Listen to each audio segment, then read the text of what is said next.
Tu njerëz, ja ku jam këtu si zakonisht për horoskopin dhe për një poezi. Poezi që është edhe teksti një këngë. Pra jam këtu për mesazhin e yjeve në fat e në muzikë.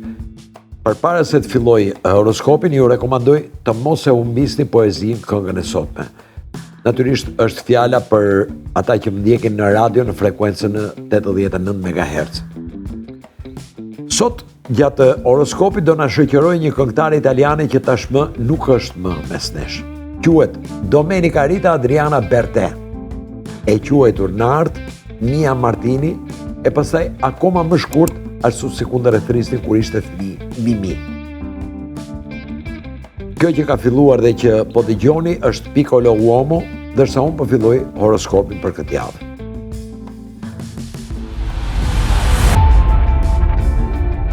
Dashi. John Haywood ka qenë një shkrimtar anglez që ka jetuar deri nga mesi i viteve 1500. Përveç se shkrimtar, ishte edhe një krijues dhe mbledhës proverbash dhe thënjesh. Proverba dhe thënie të tjetë duhet jenë akoma në qarkullim një 20 ose 30 besoj në gjithë botën. Për shembull, proverbi apo thënia larg syve, larg zemrës është e tia. Gjithashtu, Roma nuk u ndërtua për një ditë. Është poetia. Edhe proverbi nuk mund ta kesh Damigjanën plot edhe gruan e dehur. Nuk rrin këto të dyja në një vend. Ti thash gjithë këto, o dash të gjitha këto, burra grua qofsh, sepse duke filluar që këtë javë, edhe ti je pak në një situatë tip John Haywood. Je pak Haywoodian, do thoshja, ta përshtas pak. Pra duke filluar që këtë javë, e në vazhdim, pra edhe për një 5 ose 6 javë, deri nga fillimi verës, me intuitën tënde do të nxjerrësh ide apo konkluzione që si ty e si gjithë të tjerët që ke përreth do t'ju jenë të vlefshme për shumë kohë, ndoshta për gjithmonë. I krijues.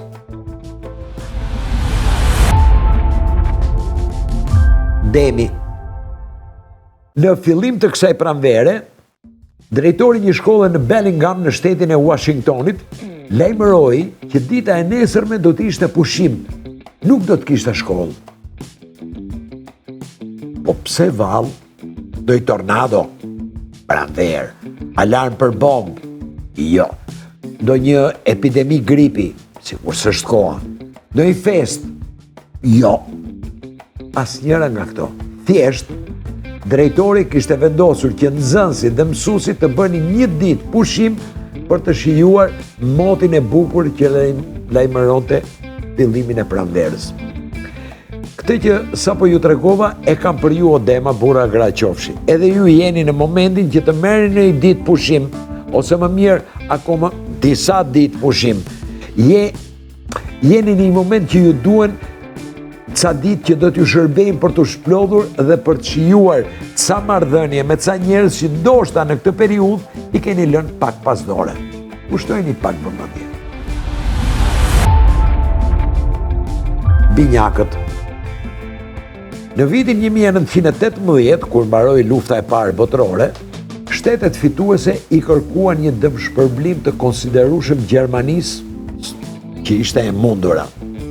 U deshën 92 vjet për të shlyer ky dëmshpërblim, sepse 94 milionët dollarët e fundit u shlyen vetëm në tetor të vitit 2010.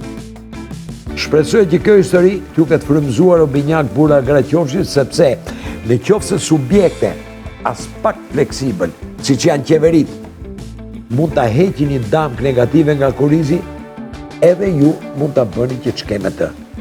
Kjo me pak fjalë do të thotë që në këto javë të mbetura, deri nga vera, duhet të përpiqeni të pastroni atë që ka mbetur brenda jush nga konflikte të vjetra personale ose nga inate të shkuara. Harojini ose shlyeni. Gaforia.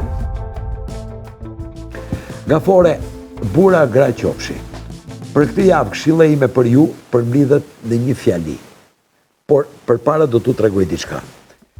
Para ca vitesh, kur kam qenë herë në Las Vegas, shifje një spot televiziv, një reklam për një hotel luksi dhe kazinoj që sa po ishte inauguruar quaj, Hotel Casinoja quaj The Cosmopolitan, ose thjesht The Cosmo.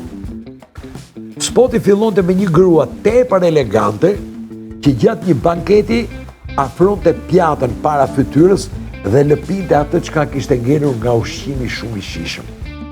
Pastaj skena sposohet e një burr i veshur me shumë elegancë që rinte i gjunjëzuar në dysheme me duart e mbështetura për dhe për t'i shërbyer si karrike një gruaje e cila po bënte tualet duke përdorur si pasqyrë, si përfaqe në shkëlqyer të një këpucë lustrafini me një tak shumë të lartë. Egzagjerime. Dhe pas kësaj dilte i shkruar zlogani. Deprime, po, por aq sa duhet. Ky duhet jetë zlogani i kësaj jave për ju o gafore, burra o gra qofshi. Deprime, por me mas.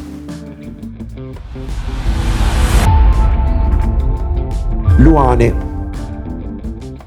Koncepti i larmisë biologjike ka të bëjë me shumëllojshmërinë e formave të jetës në një ambient të caktuar, ndërsa larmia e kulturave ka të bëjë me pasurinë e zakoneve dhe traditët shoqërore. Pastaj, o Luan, burra gra qofshi, kemi edhe larminë e biokulturës që përfshin të dy rastet së bashku.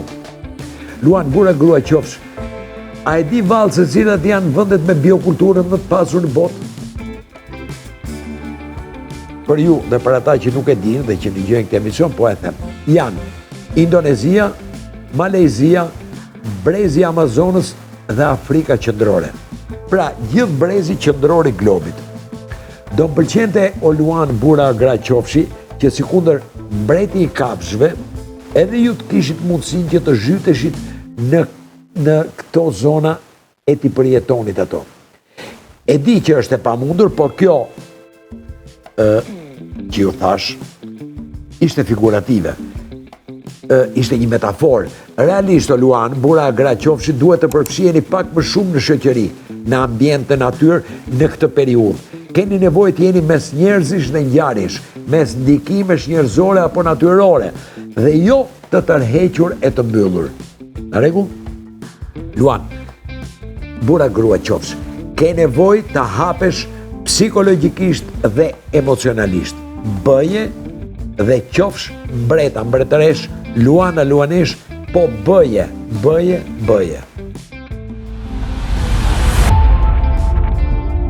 Virgjeresha. Dëshira për të eksploruar është tipike njerëzore. Ka thënë një prej astronomëve, astrofizikëve dhe astrokimikëve më të mëdhenj të viteve 900, amerikani Carl Sagan. Impulsi, tërheqja për të ecur, për të parë, për të njohur, ka gjetur gjithmonë edhe mënyrën për të shprehur në kulturët e ndryshme botërore, ka vazhduar ai. Por, një tjetër kokë, një profesor i Universitetit të Wisconsin, Stephen Dutch, nuk është dakord me këtë gjë. Shumë popull nuk janë interesuar kur për eksplorimet, thot ai. Për shembull, afrikanët nuk e kanë zbuluar kur ishullin e Madagaskarit, apo arqipelagun e Kepit Gjelbërt. Edhe kulturat azjatike që janë larguar nga vendlindja e tyre janë shumë të pakta, e mbyll ai. Po ti, o virgjëresh, burr a grua qofsh. Sa e ke për zemër eksplorimin? Pavarësisht asaj që ke bërë në të shkuarën, kam përshtypjen që je duke lëvizur për të eksploruar një vend, një projekt, a një ambient të ri. Te yjet lexoj një dëshirë për të dalë nga një lloj monotonie momentale. Kudo vafsh, e kurdo vafsh, rrugë të mbar e pa çfat. Peshorja. Në të shkuarën, fjala, termi bastard, ishte një term tallës për të treguar një fëmijë lindur nga prindër që nuk ishin të martuar. ishte një fjalë, një term që pasqyronte kodin moral të një periudhe të caktuar, që e konsideronte skandaloze një lindje jashtë martese. Ky paragjykim besoj se në ditët e sotme është kapërcyer. Sipas një statistike të publikuar nga Qendra për Kontrollin dhe Parandalimin e Sëmundjeve në Shtetet Bashkuara të Amerikës, Center for Disease Control and Prevention, me akronimin CDC, në Shtetet Bashkuara të Amerikës 40% e fëmijëve lindin nga nëna beqare, pra nga nëna jo të martuara. U atregova këto peshore burra gra qofshi për të nënvizuar faktin që jo të gjitha gjërat e ndaluara ngelen të ndaluara për gjithmonë. Një gjë që dikur ishte e padiskutueshme, e ndaluar apo jo, sot mund të jetë një nga gjërat më normale. Po ta them këtë o peshore burra grua qofsh sepse është momenti që ti të çlirohesh nga një tabu që nuk të duhet më, që nuk ka kuptim, që nuk ka më sens. Hapu peshore. Akrepi. Është një libër njerëz të shenjës akrepit që titullohet Faking It. How to seem like a better person without actually improving yourself. Që në shqip do të thotë të shtiresh, si të dukesh një njeri më i mirë pa u përmirësuar vërtet. Supozojmë se ju njerëz të shenjës akrepit këtë libër e keni në shtëpi, supozojmë. Unë ju them që ta merrni ta hidhin plera sepse jam për lirinë e fjalës, edhe pse e fakti i shtirjes është kundër moralit tim. Por, duke respektuar lirinë e fjalës dhe të mendimit, më lejo t'ju këshilloj që sugjerimet të tilla si shtirja t'i lini pas krave dhe të mos i merrni në konsiderat. Akrep, burra grua qofsh, në këtë javë të mbetura, deri nga pranvera të këtij 6 mujorit parë, ju këshilloj të bëheni vërtet më të mirë. Mos u shtirni sikur jeni. Jini me të vërtet të mirë. Shigjetari. Ka gjëra që mësohen më mirë në qetësi se sa në furtunë, ka thënë shkrimtarja dhe romancerja amerikane Willa Cather, e shenjës shigjetarit natyrisht. Pse po a them këto njerëz të shenjës shigjetarit?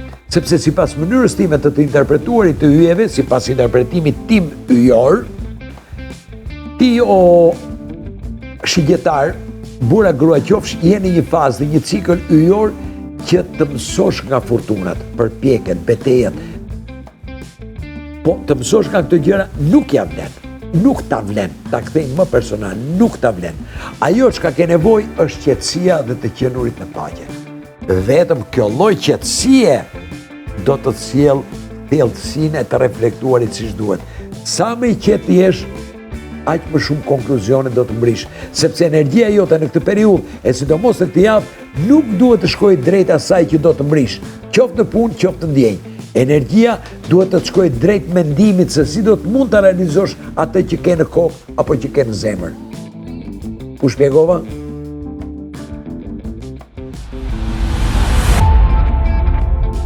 Britsjapi.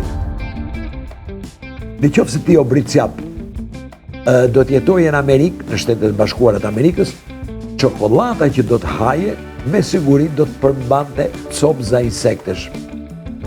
Agjencia për ushqimet dhe ilaçet në Shtetet Bashkuara të Amerikës, që akronimin e ka FDA, Food and Drug Administration, ka zbuluar se makinat që përdoren në prodhimin e çokoladës zakonisht thithin edhe ndonjë insekt të vogël dhe sipas një studimi që ata kanë bërë mund të ketë deri në 60 grimca. Mund të jenë të 10 e milimetrit në 100 gram çokoladë. Kjo gjë që sapo të thash mund të shtihet. Kjo gjë që sapo të thash mund të shihet edhe pozitivisht.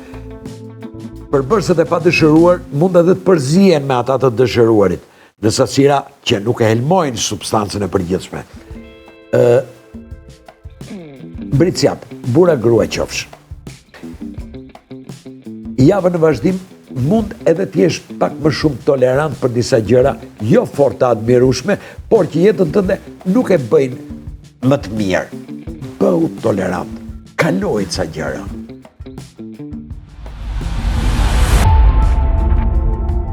Ujori. Të gjithë njerëzit mund t'i përballin vështirësitë, ka thënë presidenti i 16 i Shteteve të Bashkuara të Amerikës. Por në qoftë se doni të njihni karakterin e vërtet të një njeriu, jepini atij pushtet. Shumë e vërtet. Shumë e vërtet. Kjo që sapo ju citova nga presidenti Abraham Lincoln, që është i shenjës ujorit, këtë javë për ju o ujor, bura gra qofshi do të marrë një kuptim të veçantë. Deri më sot, pra gjithë të periudhë të shkuar të vitit 2026, ju ujorët, bura gra qofshi e keni kaluar më së miri testin e vështirësive. Por ju ka ardhur momenti për një provë më të vështirë. Integriteti juaj dhe pafajësia, sinqeriteti dhe vërtetësia që ju kanë karakterizuar, vallë, a do t'i bëj në ballë pushtetit që do të keni mbi bashkëpunëtorët apo mbi të afërmit? Tregojeni që jeni të pathyeshëm edhe ndaj forcës që ju jep pushteti. Peshqit. Peshq, bura gra qofshi. Sot për ju kam zgjedhur dy shembuj. Njëri është i atij kanadezit me emrin William Treble, i peshqve, si shenjë horoskopi, pra i shenjës së peshqve, i cili hyri në histori sepse mlodhi më shumë se 1000 lule tërfili në një ditë të vetme. Dhe shembulli tjetër është i një shoqes time, Ilda, po e shenjës peshqve, e cila duke u kthyer nga Durrësi, ndërsa ngishte makinën, i kaluan përpara 2 mace të bardha në të njëjtin moment. Edhe pse duken pak si të egzageruara dhe pak rastësi, apo fat, këta dy shembuj që ju thash, përsëri janë një hiç në raport me atë fat që ju pret juve o peshq, bura a gra qofshi. Edhe një gjë tjetër. Dy shembuj që ju tregova ishin një fat apo rastësi që nuk i shërbente askujt.